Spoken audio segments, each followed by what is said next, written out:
In computer science and operations research, a genetic algorithm, GA, is a meta-heuristic inspired by the process of natural selection that belongs to the larger class of evolutionary algorithms, EA.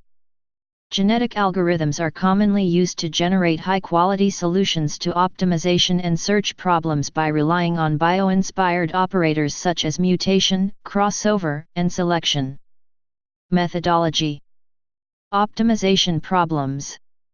In a genetic algorithm, a population of candidate solutions, called individuals, creatures, or phenotypes, to an optimization problem is evolved toward better solutions. Each candidate solution has a set of properties, its chromosomes or genotype, which can be mutated and altered. Traditionally, solutions are represented in binary as strings of zeros and ones, but other encodings are also possible. The evolution usually starts from a population of randomly generated individuals, and is an iterative process, with the population in each iteration called a generation. In each generation, the fitness of every individual in the population is evaluated. The fitness is usually the value of the objective function in the optimization problem being solved. The more fit individuals are stochastically selected from the current population, and each individual's genome is modified, recombined and possibly randomly mutated, to form a new generation. The new generation of candidate solutions is then used in the next iteration of the algorithm.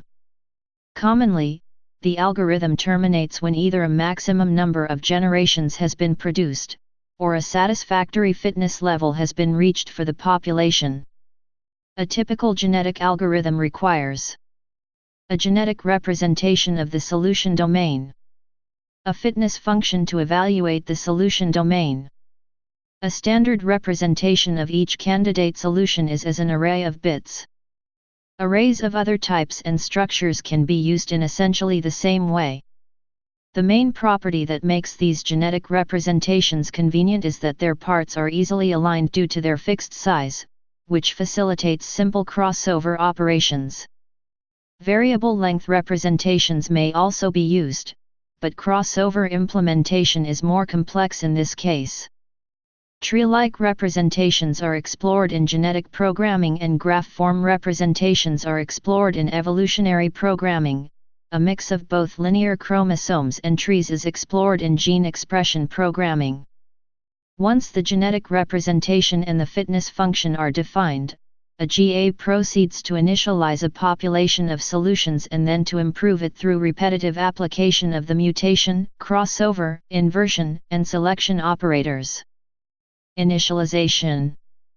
The population size depends on the nature of the problem, but typically contains several hundreds or thousands of possible solutions. Often, the initial population is generated randomly, allowing the entire range of possible solutions, the search space. Occasionally, the solutions may be seeded in areas where optimal solutions are likely to be found. Selection. During each successive generation, a portion of the existing population is selected to breed a new generation. Individual solutions are selected through a fitness-based process, where fitter solutions, as measured by a fitness function, are typically more likely to be selected. Certain selection methods rate the fitness of each solution and preferentially select the best solutions. Other methods rate only a random sample of the population, as the former process may be very time-consuming. The fitness function is defined over the genetic representation and measures the quality of the represented solution. The fitness function is always problem-dependent.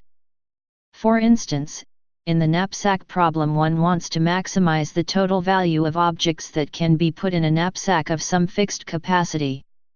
A representation of a solution might be an array of bits, where each bit represents a different object, and the value of the bit, 0 or 1, represents whether or not the object is in the knapsack. Not every such representation is valid, as the size of objects may exceed the capacity of the knapsack. The fitness of the solution is the sum of values of all objects in the knapsack if the representation is valid, or 0 otherwise. In some problems, it is hard or even impossible to define the fitness expression. In these cases, a simulation may be used to determine the fitness function value of a phenotype, e.g. computational fluid dynamics is used to determine the air resistance of a vehicle whose shape is encoded as the phenotype, or even interactive genetic algorithms are used. Genetic operators. The next step is to generate a second-generation population of solutions from those selected through a combination of genetic operators, crossover, also called recombination, and mutation. For each new solution to be produced, a pair of parent solutions is selected for breeding from the pool selected previously. By producing a child solution using the above methods of crossover and mutation, a new solution is created which typically shares many of the characteristics of its parents. New parents are selected for each new child, and the process continues until a new population of solutions of appropriate size is generated. Although reproduction methods that are based on the use of two parents are more biology-inspired, some research suggests that more than two parents generate higher quality chromosomes. These processes ultimately result in the next generation population of chromosomes that is different from the initial generation. Generally, the average fitness will have increased by this procedure for the population, since only the best organisms from the first generation are selected for breeding, along with a small proportion of less fit solutions.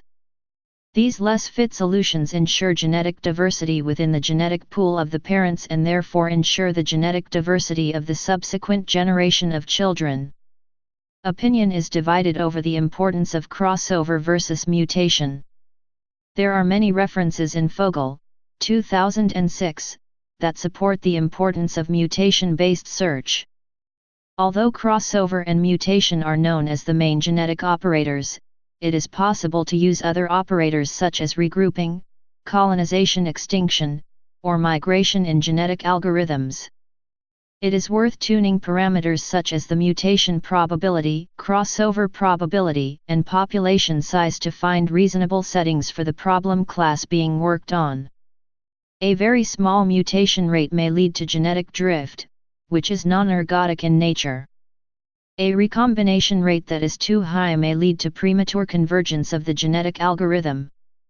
A mutation rate that is too high may lead to loss of good solutions, unless elitist selection is employed. Heuristics. In addition to the main operators above, other heuristics may be employed to make the calculation faster or more robust. The speciation heuristic penalizes crossover between candidate solutions that are too similar. This encourages population diversity and helps prevent premature convergence to a less optimal solution. Termination. This generational process is repeated until a termination condition has been reached. Common terminating conditions are: a solution is found that satisfies minimum criteria. Fixed number of generations reached. Allocated budget, computation time/money, reached. The highest ranking solution's fitness is reaching or has reached a plateau such that successive iterations no longer produce better results. Manual inspection. Combinations of the above. The building block hypothesis. Genetic algorithms are simple to implement, but their behavior is difficult to understand. In particular, it is difficult to understand why these algorithms frequently succeed at generating solutions of high fitness when applied to practical problems. The building block hypothesis, BBH, consists of a description of a heuristic that performs adaptation by identifying and recombining building blocks, i.e. low-order, low-defining length schemata with above-average fitness. A hypothesis that a genetic algorithm performs adaptation by implicitly and efficiently implementing this heuristic. Goldberg describes the heuristic as follows. Short, low-order, and highly fit schemata are sampled, recombined, and resampled to form strings of potentially higher fitness. In a way, by working with these particular schemata, we have reduced the complexity of our problem, instead of building high-performance strings by trying every conceivable combination, we construct better and better strings from the best partial solutions of past samplings. Because highly fit schemata of low defining length and low order play such an important role in the action of genetic algorithms, we have already given them a special name: building blocks. Just as a child creates magnificent fortresses through the arrangement of simple blocks of wood, so does a genetic algorithm seek near optimal performance through the juxtaposition of short, low-order, high-performance schemata, or building blocks. Despite the lack of consensus regarding the validity of the building block hypothesis, it has been consistently evaluated and used as reference throughout the years. Many estimation of distribution algorithms, for example, have been proposed in an attempt to provide an environment in which the hypothesis would hold. Although good results have been reported for some classes of problems, skepticism concerning the generality and/or practicality of the building block hypothesis as an explanation for gas efficiency still remains. Indeed, there is a reasonable amount of work that attempts to understand its limitations from the perspective of estimation of distribution algorithms. Limitations. There are limitations of the use of a genetic algorithm compared to alternative optimization algorithms. Repeated fitness function evaluation for complex problems is often the most prohibitive and limiting segment of artificial evolutionary algorithms. Finding the optimal solution to complex high-dimensional, multimodal problems often requires very expensive fitness function evaluations. In real-world problems such as structural optimization problems, a single function evaluation may require several hours to several days of complete simulation.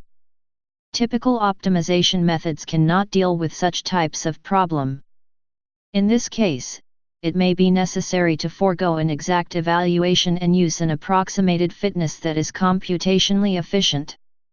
It is apparent that amalgamation of approximate models may be one of the most promising approaches to convincingly use GA to solve complex real-life problems. Genetic algorithms do not scale well with complexity. That is, where the number of elements which are exposed to mutation is large, there is often an exponential increase in search space size. This makes it extremely difficult to use the technique on problems such as designing an engine, a house, or plane. In order to make such problems tractable to evolutionary search, they must be broken down into the simplest representation possible. Hence we typically see evolutionary algorithms encoding designs for fan blades instead of engines, building shapes instead of detailed construction plans, and airfoils instead of whole aircraft designs.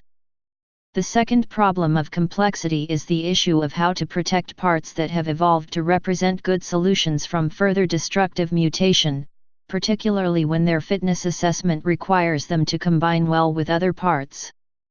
The better solution is only in comparison to other solutions. As a result, the stop criterion is not clear in every problem. In many problems, gas may have a tendency to converge towards local optima or even arbitrary points rather than the global optimum of the problem. This means that it does not know how to sacrifice short-term fitness to gain longer-term fitness. The likelihood of this occurring depends on the shape of the fitness landscape. Certain problems may provide an easy ascent towards a global optimum, others may make it easier for the function to find the local optima. This problem may be alleviated by using a different fitness function, increasing the rate of mutation, or by using selection techniques that maintain a diverse population of solutions, although the no free lunch theorem proves that there is no general solution to this problem.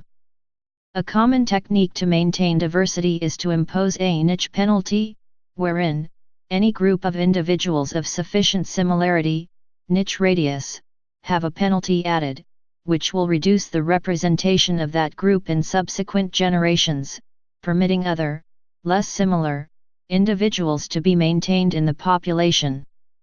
This trick, however, may not be effective, depending on the landscape of the problem. Another possible technique would be to simply replace part of the population with randomly generated individuals, when most of the population is too similar to each other.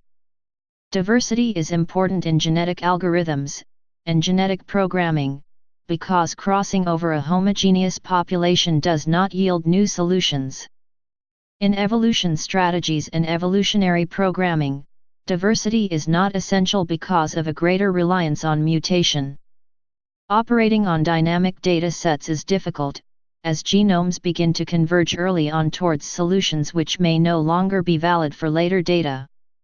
Several methods have been proposed to remedy this by increasing genetic diversity somehow and preventing early convergence, either by increasing the probability of mutation when the solution quality drops, called triggered hypermutation, or by occasionally introducing entirely new, randomly generated elements into the gene pool, called random immigrants.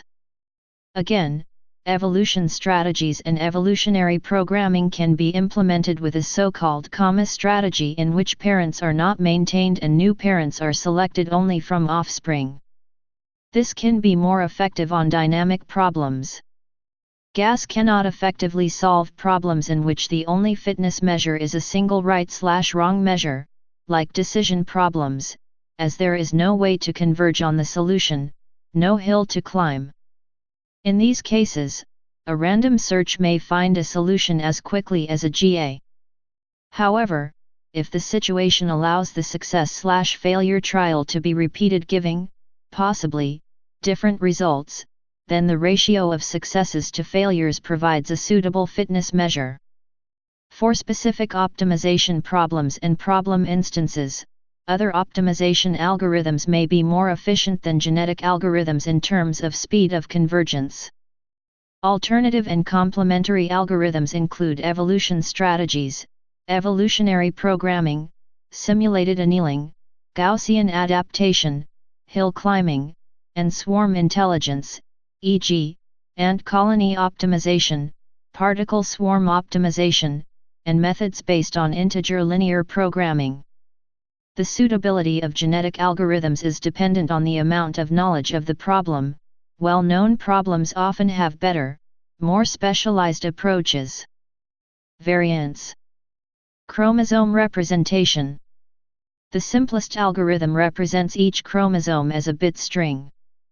Typically, numeric parameters can be represented by integers, though it is possible to use floating point representations. The floating point representation is natural to evolution strategies and evolutionary programming. The notion of real-valued genetic algorithms has been offered but is really a misnomer because it does not really represent the building block theory that was proposed by John Henry Holland in the 1970s. This theory is not without support though, based on theoretical and experimental results, see below. The basic algorithm performs crossover and mutation at the bit level. Other variants treat the chromosome as a list of numbers which are indexes into an instruction table, nodes in a linked list, hashes, objects, or any other imaginable data structure. Crossover and mutation are performed so as to respect data element boundaries. For most data types, specific variation operators can be designed.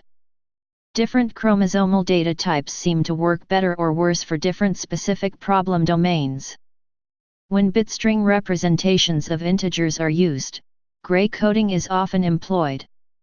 In this way, small changes in the integer can be readily affected through mutations or crossovers. This has been found to help prevent premature convergence at so-called Hamming walls, in which too many simultaneous mutations, or crossover events, must occur in order to change the chromosome to a better solution. Other approaches involve using arrays of real-valued numbers instead of bit strings to represent chromosomes.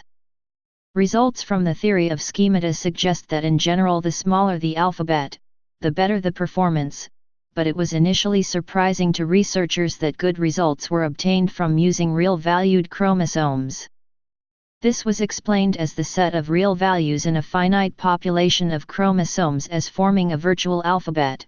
When selection and recombination are dominant, with a much lower cardinality than would be expected from a floating point representation. An expansion of the genetic algorithm accessible problem domain can be obtained through more complex encoding of the solution pools by concatenating several types of heterogeneously encoded genes into one chromosome. This particular approach allows for solving optimization problems that require vastly disparate definition domains for the problem parameters.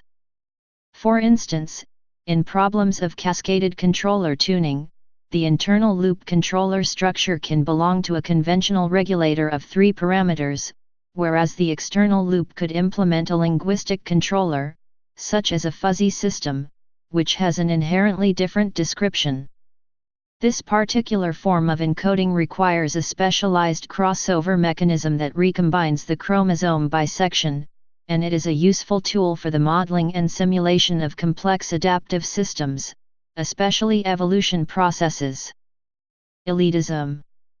A practical variant of the general process of constructing a new population is to allow the best organism, S, from the current generation to carry over to the next, unaltered. This strategy is known as elitist selection and guarantees that the solution quality obtained by the GA will not decrease from one generation to the next. Parallel implementations. Parallel implementations of genetic algorithms come in 2 flavors.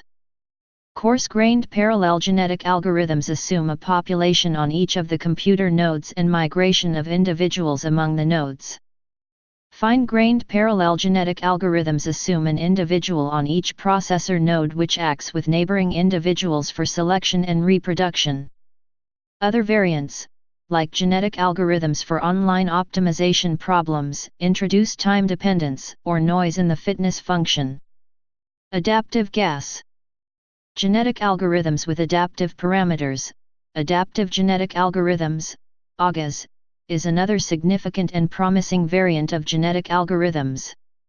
The probabilities of crossover, PC, and mutation, PM, greatly determine the degree of solution accuracy and the convergence speed that genetic algorithms can obtain. Instead of using fixed values of PC and PM, AGAs utilize the population information in each generation and adaptively adjust the PC and PM in order to maintain the population diversity as well as to sustain the convergence capacity. In AGA, adaptive genetic algorithm, the adjustment of PC and PM depends on the fitness values of the solutions. In CAGA, clustering-based adaptive genetic algorithm, through the use of clustering analysis to judge the optimization states of the population, the adjustment of PC and PM depends on these optimization states. It can be quite effective to combine GA with other optimization methods. GA tends to be quite good at finding generally good global solutions, but quite inefficient at finding the last few mutations to find the absolute optimum. Other techniques, such as simple hill climbing, are quite efficient at finding absolute optimum in a limited region. Alternating GA and hill climbing can improve the efficiency of GA while overcoming the lack of robustness of hill climbing. This means that the rules of genetic variation may have a different meaning in the natural case. For instance, provided that steps are stored in consecutive order, crossing over may sum a number of steps from maternal DNA, adding a number of steps from paternal DNA, and so on. This is like adding vectors that more probably may follow a ridge in the phenotypic landscape. Thus, the efficiency of the process may be increased by many orders of magnitude. Moreover, the inversion operator has the opportunity to place steps in consecutive order or any other suitable order in favor of survival or efficiency. See for instance or example in traveling salesman problem, in particular the use of an edge recombination operator. A variation, where the population as a whole is evolved rather than its individual members, is known as gene pool recombination. A number of variations have been developed to attempt to improve performance of gas on problems with a high degree of fitness epistasis, i.e. where the fitness of a solution consists of interacting subsets of its variables. Such algorithms aim to learn, before exploiting, these beneficial phenotypic interactions. As such, they are aligned with the building block hypothesis in adaptively reducing disruptive recombination. Prominent examples of this approach include the MGA, GEMGA, and LLGA. Problem domains. Problems which appear to be particularly appropriate for solution by genetic algorithms include timetabling and scheduling problems, and many scheduling software packages are based on GAS. GAS have also been applied to engineering. Genetic algorithms are often applied as an approach to solve global optimization problems. As a general rule of thumb, genetic algorithms might be useful in problem domains that have a complex fitness landscape, as mixing, i.e., mutation in combination with crossover, is designed to move the population away from local optima that a traditional hill climbing algorithm might get stuck in. Observe that commonly used crossover operators cannot change any uniform population. Mutation alone can provide ergodicity of the overall genetic algorithm process, seen as a Markov chain. Examples of problems solved by genetic algorithms include mirrors designed to funnel sunlight to a solar collector, antennae designed to pick up radio signals in space, and walking methods for computer figures. In his algorithm design manual, Sciana advises against genetic algorithms for any task. It is quite unnatural to model applications in terms of genetic operators like mutation and crossover on bit strings. The pseudobiology adds another level of complexity between you and your problem. Second, genetic algorithms take a very long time on non-trivial problems. The analogy with evolution, where significant progress requires millions of years, can be quite appropriate. I have never encountered any problem where genetic algorithms seemed to me the right way to attack it. Further, I have never seen any computational results reported using genetic algorithms that have favorably impressed me. Stick to simulated annealing for your heuristic search voodoo needs. Stephen Sciana 267. History. In 1950, Alan Turing proposed a learning machine which would parallel the principles of evolution. Computer simulation of evolution started as early as in 1954 with the work of Niels Albaricelli, who was using the computer at the Institute for Advanced Study in Princeton, New Jersey. His 1954 publication was not widely noticed. Starting in 1957, the Australian quantitative geneticist Alex Fraser published a series of papers on simulation of artificial selection of organisms with multiple loci controlling a measurable trait. From these beginnings, computer simulation of evolution by biologists became more common in the early 1960s, and the methods were described in books by Fraser and Bernal, 1970, and Crosby, 1973. Fraser's simulations included all of the essential elements of modern genetic algorithms. In addition, Hans Joachim Bremermann published a series of papers in the 1960s that also adopted a population of solution to optimization problems, undergoing recombination, mutation, and selection. Bremermann's research also included the elements of modern genetic algorithms. Other noteworthy early pioneers include Richard Friedberg, George Friedman, and Michael Conrad. Many early papers are reprinted by Fogel, 1998. Although Baricelli, in work he reported in 1963, had simulated the evolution of ability to play a simple game, artificial evolution became a widely recognized optimization method as a result of the work of Ingo Reichenberg and Hans-Paul Schweffel in the 1960s and early 1970s. Reichenberg's group was able to solve complex engineering problems through evolution strategies. Another approach was the evolutionary programming technique of Lawrence J. Fogel, which was proposed for generating artificial intelligence. Evolutionary programming originally used finite-state machines for predicting environments, and used variation and selection to optimize the predictive logics. Genetic algorithms in particular became popular through the work of John Holland in the early 1970s, and particularly his book Adaptation in Natural and Artificial Systems, 1975. His work originated with studies of cellular automata, conducted by Holland and his students at the University of Michigan. Holland introduced a formalized framework for predicting the quality of the next generation, known as Holland's schema theorem. Research in gas remained largely theoretical until the mid-1980s, when the first international conference on genetic algorithms was held in Pittsburgh, Pennsylvania. Commercial products. In the late 1980s, General Electric started selling the world's first genetic algorithm product, a mainframe-based toolkit designed for industrial processes. In 1989, Axlis, Inc. released Evolver, the world's first commercial GA product for desktop computers.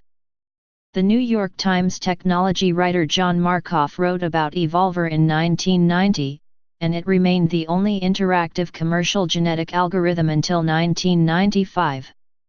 Evolver was sold to Palisade in 1997, translated into several languages, and is currently in its 6th version. Please subscribe and thanks for watching.